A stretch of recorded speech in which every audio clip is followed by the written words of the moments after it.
Okay, first thing you want to do is, again, draw the center line. Now she's going to have her weight on one hip, meaning on one leg. Okay, so here again, mark it off. We're doing the same thing we did last time. Halfway mark, halfway mark, between these two, which gives you the quarter marks, and then again halfway gives you the head.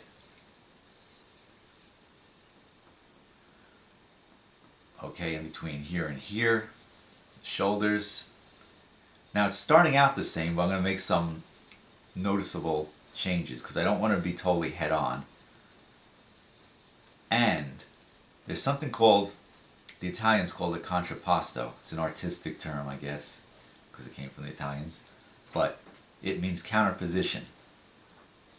So if this is going to be the hip that's up here, and here we'll draw the reverse.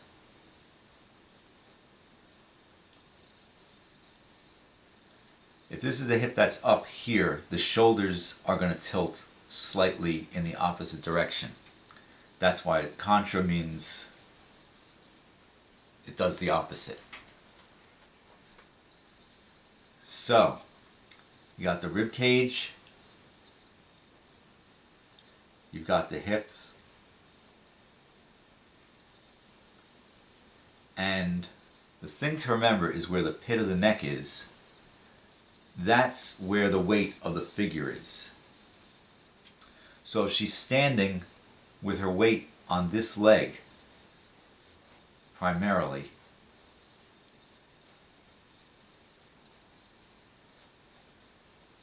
then that's going to be very close to the center, under the pit of the neck.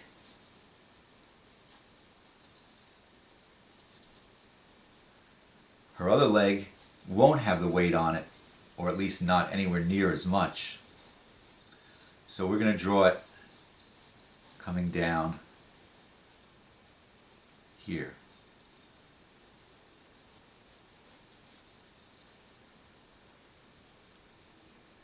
Okay, and usually when a person stands like this, one side is the curved side or the crunch side. I'm really exaggerating this now, but this is the way it kind of looks. The other side's the straighter side. Okay? When a person stands like this, they also usually have their hand on the hip that has the weight. It's just the way humans move.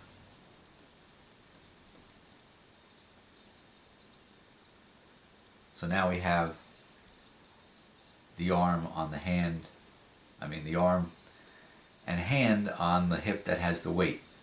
Again, I'm giving some shape to her hair.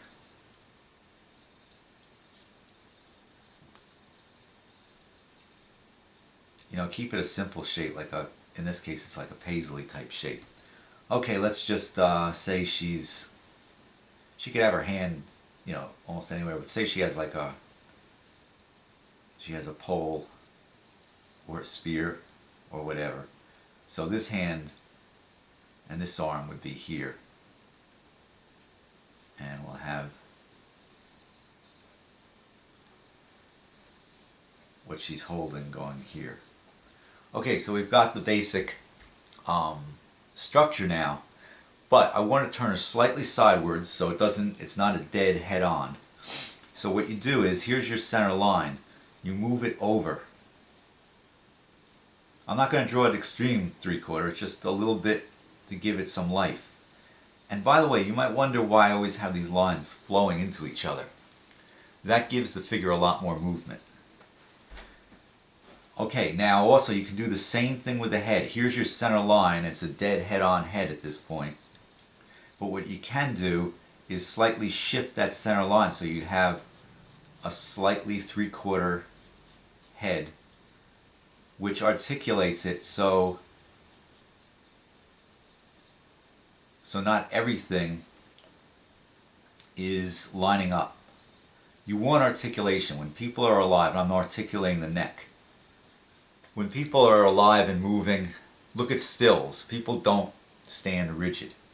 The other demonstration we did of the female was very rigid, but that was for the sake of showing you proportions. This one, you want to have more sense of life in it. Okay, again, halfway across the rib cage helps you place the breasts. Now, since she's a little bit 3/4, this breast will be more head-on, whereas this one you'll be seeing slightly more side view. They're kind of fish-eyed to each other, the centers, meaning they go in different directions, like center would be here, center here. Okay, now, another thing is, when you come in this particular pose, the stomach muscles, if you remember, hook onto, here's the base of the rib cage and here's the stomach muscles. But you want to like get a flow going in her figure so that your eye is constantly moving down. So this would be where the abdominals go. Here's the hips. Okay, now if she was like a jungle girl, you'd have to come up with some kind of costume that would fit. So let's just say maybe it attaches at this shoulder and cuts across here. So it's held on by a single strap here, and then, you know, here might be where her dress ends. Okay, so we're coming in. I'm just detailing it out a little bit more. And again, if you notice, it's all, when I draw at this stage, you're looking for, it's always first the action, then the shape, and finally the form. By form I mean that would be light and dark, where things, where they change. Okay, so, you know, here's a jungle girl, and this hip has got to read higher, so this leg actually, if this hip's higher, this knee is slightly higher. And again, square it off. And again, the outside higher than the inside.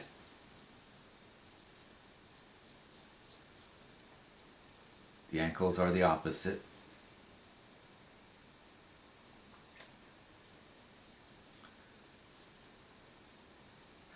Okay, this one, if this knee is here, this knee's got to be a little lower.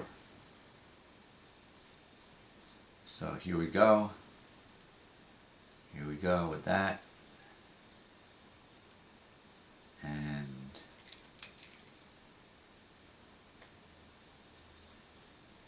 getting the general shape of the leg. Point is screwing up on the pencil, which I hate. These pencils, they're great, but when they start getting low, they the lead turns in them first, and then eventually the piece, it doesn't do anything anymore. It starts falling out, or pushing all the way in, which this is about to start doing. Okay, so here's this leg.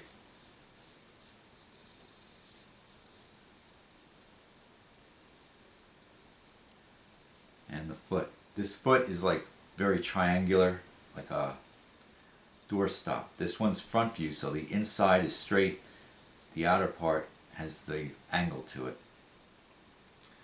Okay, and then back to this arm.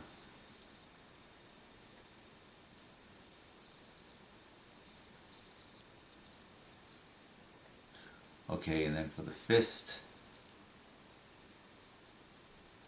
yeah, this is the knuckles.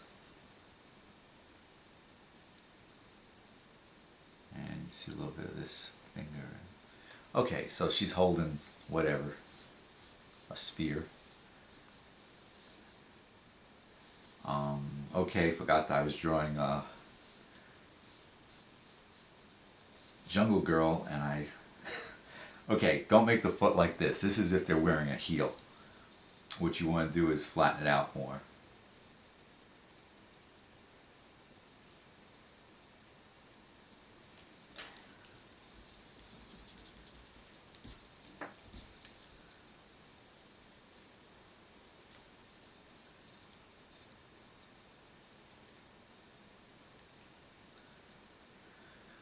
Okay, so that's part 2 of how to... Actually, let me do one more thing.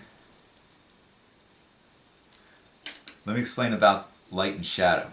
You always want the light and shadow to follow the action. I'll just clean this up a little so you can see what I'm going to do. Okay, pretend the light's coming from above, so you're getting a little bit... Since she's a female, you don't want to put a lot of shadow on her, but you definitely want to get the underplanes. The light is coming this way. You would have this slightly getting shadow under here. Why this way? Because the main action is this, meaning it's coming all the way down. Throw this into shadow, coming down. Your eye follows this onto her leg. So you end up with, and this could all be in shadow because it's back. So what you're going to end up with is a very long line. And your eye will follow that down. The other thing you might want to do, think in terms again of simple shapes when you start, is if she's got dark hair, you could first indicate the whole thing in value would be dark.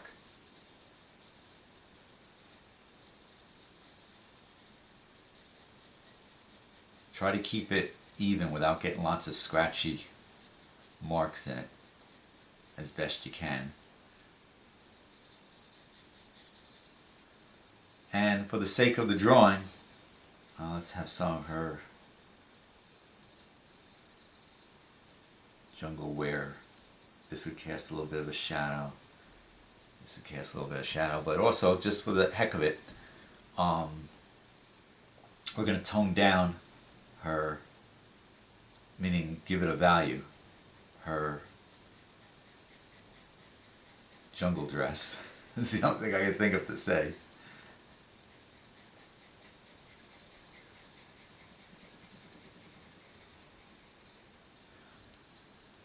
Okay, and that way you could have the shadow a little darker than on the figure. I mean, you could, depending on the lighting, I mean, you could take this further. This might not get so dark here, but I did it that way. But like I said, this is the main idea. Your eye's going to follow it.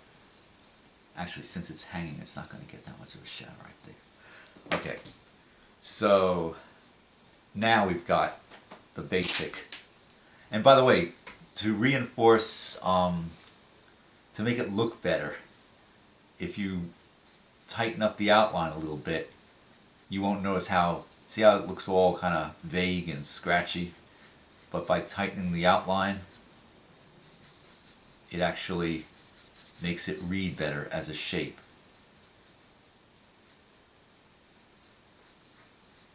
It's common logic, but I'm just pointing that out.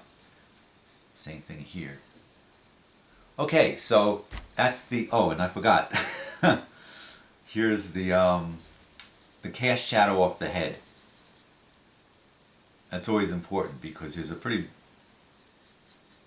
noticeable distance between the head to the neck, meaning, you know, you've got the whole inner part, and that casts a shadow onto the neck.